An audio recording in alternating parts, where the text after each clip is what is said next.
Hello everyone, I'm Saranya from SRM IST, Department of Computer Science and Engineering. So the topic is memory management. This memory management is consisting of a large array of words or bytes, each of its own have its own addresses. So the CPU have to fetch the instruction from the memory according to the values of the program which is encountered. So these instructions have a additional loading from loading form, and also it have a separate storing to a specific memory addresses. So a typical instruction cycle is like a example. First it fetches an instruction from the memory, then the instruction is decoded, and maybe the operands of this data may be fetched from the memory. So after the instruction has been executed on the operands, the results may be stored back to the memory. So these are all some memory processes which always happens. So coming to this thing, we have to manage this memory in an utilized way. So we have some basic requirements of memory management is like memory partitioning. Basic blocks of memory management is all about like paging and segmentation. So the memory unit sees only the streams of the memory addresses and does not know how they are generated and how these instructions are encountered, and how the indexing is happening, and how indirection or the literal addresses and so on. So what they are actually is like accordingly these addresses are generated by the programs. So we have to know before entering into the concept what is meant by address binding. Address binding, it is like a source program, and we have to compile some compiler, or we'll have some assembler, and which is connected to the object module. Then we have a linkage and an editor. Then we have a loader. Then back to this memory binary images. Like it is like a dynamic loaded system, which is from the dynamic linking library. So it is all about one-to-one connected together to form a compile time, and also we have to manage this loading time also. And this memory management, a notable point is like a memory needs to be allocated to ensure a reasonable supply to ready processors to consume an available processor time. So this is a needed point, we have to understand this.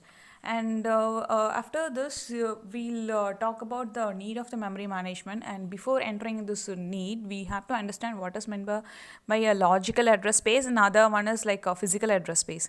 It is like a logical address space wherever the address being seen in the memory unit. It is like one loaded into the memory address register of the memory, and it is commonly referred as a physical addresses. So it is like a compile time and a loading time in an address binding method. It generated identical logical and then physical addresses in the virtual address environment. So it is like a runtime mapping from the virtual to a physical addresses is done by the hardware device, which is called as a memory management unit. So it is like many different methods can be accomplished for mapping, and also like this mapping technique can also be like a base register technique. And also we have a one common interacting point is like allocation register. Reallocation register, it is like a value of a reallocation register which is added to every addresses generated by the user processor at the time which is sent from the memory.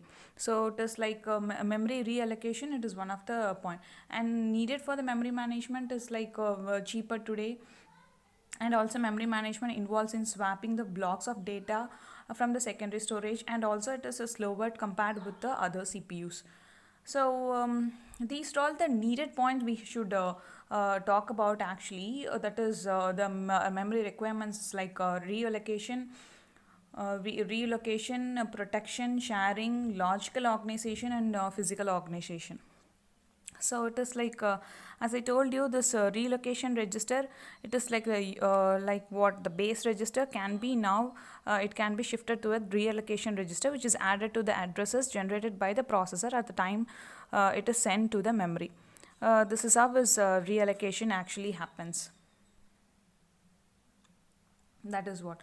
So the programmer does not know where the program has to be placed in the memory when it is executed. So the memory references must be translated to an actual physical memory addresses. And next is like we have three more concepts.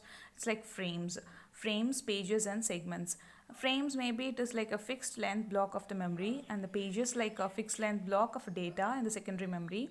and segment is like a variable length of data that resides in the secondary memory.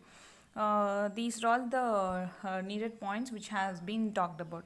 Then coming to this addressing, we have a concept called dynamic loading. That is like the size of the process is limited to the size of the physical memory. To obtain the better memory space utilization, we go to the concept called dynamic loading. So with the dynamic loading, the routine is not loaded until it is called.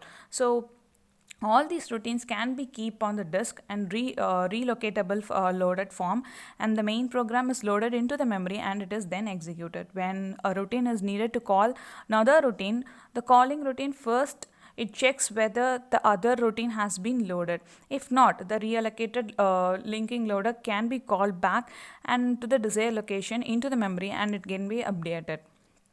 So this is like the advantages is like of the dynamic loading is like unused routine has never been loaded at all. So it have a keep on track all these things. So this method is particularly useful when a large amount of codes is being needed to handle infrequently occurring the cases.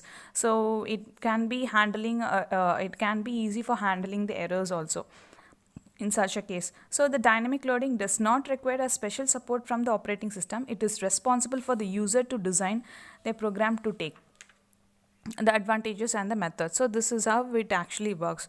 So we have another concept is like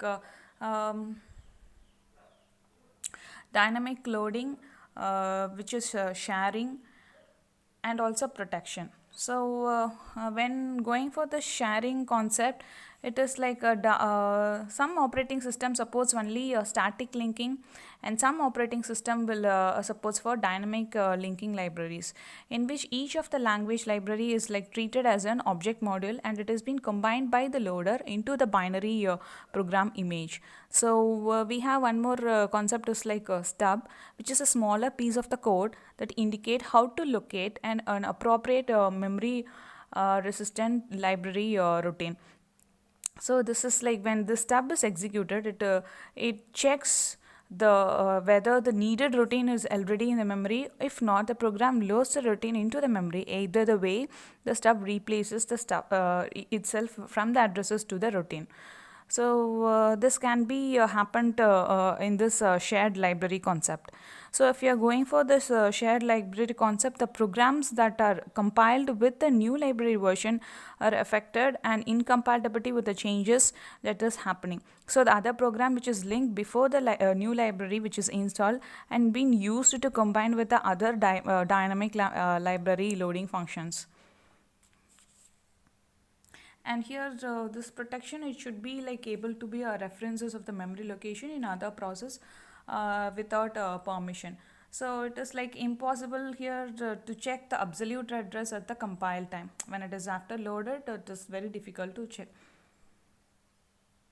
And also like memory sharing also is there. It allows like several processes to access the same portion of the memory, and better to allow each process to access the same copy of the program rather than having the separate copy. This is all about like memory sharing concept. So we have a memory contiguous allocation. That is like main memory must accommodate both the operating system and the various types of user. It is like one of the thing when we have place the operating system either in the low memory or in the high memory, we need to identify the process which is already resides in the memory. So it is like protecting is like protecting by using a reallocation register with a limited number of reallocating register. It contains a value of the smallest physical addresses, which is a limit register which contain the range of logical addresses. So somehow it will be mapping with that, and we can identify the current process, and also we can identify the particular instruction which is to be protected. And also we have one more thing is called logical organization. It is like memory is organized linear and the program are written in the module, and also we have different degrees of protection which gives the modules like shared modules among the process and segmentations which helps here in the process.